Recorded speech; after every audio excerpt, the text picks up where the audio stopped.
ಇಂದು ವಿಧಾನಸೌಧದ ಅಧಿವೇಶನದಲ್ಲಿ ಮಾತನಾಡಿದ ಮುಖ್ಯಮಂತ್ರಿ ಸಿದ್ದರಾಮಯ್ಯ ಅಭಿವೃದ್ಧಿ ಇಲ್ಲದೆ ಜಿಡಿಪಿ ಆಯವ್ಯಯ ಗಾತ್ರ ಹೆಚ್ಚಳವಾಗಲು ಸಾಧ್ಯವೇ ಎಂದು ಪ್ರಶ್ನೆ ಮಾಡಿದ್ದಾರೆ.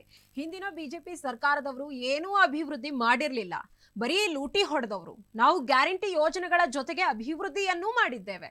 ಇದು ಕಾಂಗ್ರೆಸ್ ಮತ್ತು ಬಿಜೆಪಿ ಸರ್ಕಾರಕ್ಕೆ ಇರುವ ವ್ಯತ್ಯಾಸ ಎಂದು ಮುಖ್ಯಮಂತ್ರಿ ಸಿದ್ದರಾಮಯ್ಯ ಅವರು ತಿಳಿಸಿದ್ರು.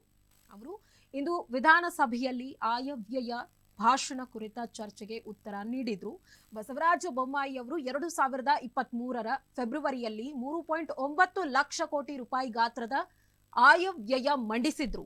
2024-25ನೇ ಸಾಲಿಗೆ ನಾನು ಮಂಡಿಸಿದ ಆಯವ್ಯಯ ಗಾತ್ರ 3,71,343 ಕೋಟಿ ರೂಪಾಯಿನಷ್ಟಿದ್ದು, ಬೊಮ್ಮಾಯಿ ಅವರು ಮಂಡಿಸಿದ ಬಜೆಟ್ಗಿಂತ 62,200 ಕೋಟಿ ರೂಪಾಯಿನಷ್ಟು ಗಾತ್ರ ಹೆಚ್ಚಳವಾಗಿದೆ. ನಾನು ಜುಲೈ 2023ರಲ್ಲಿ ಮಂಡಿಸಿದ ಬಜೆಟ್ಗಿಂತ ಇದು 43,601 ಕೋಟಿ ರೂಪಾಯಿ ಹೆಚ್ಚಳವಾಗಿದೆ ಎಂದು ಗುಡುಗಿದ್ರು.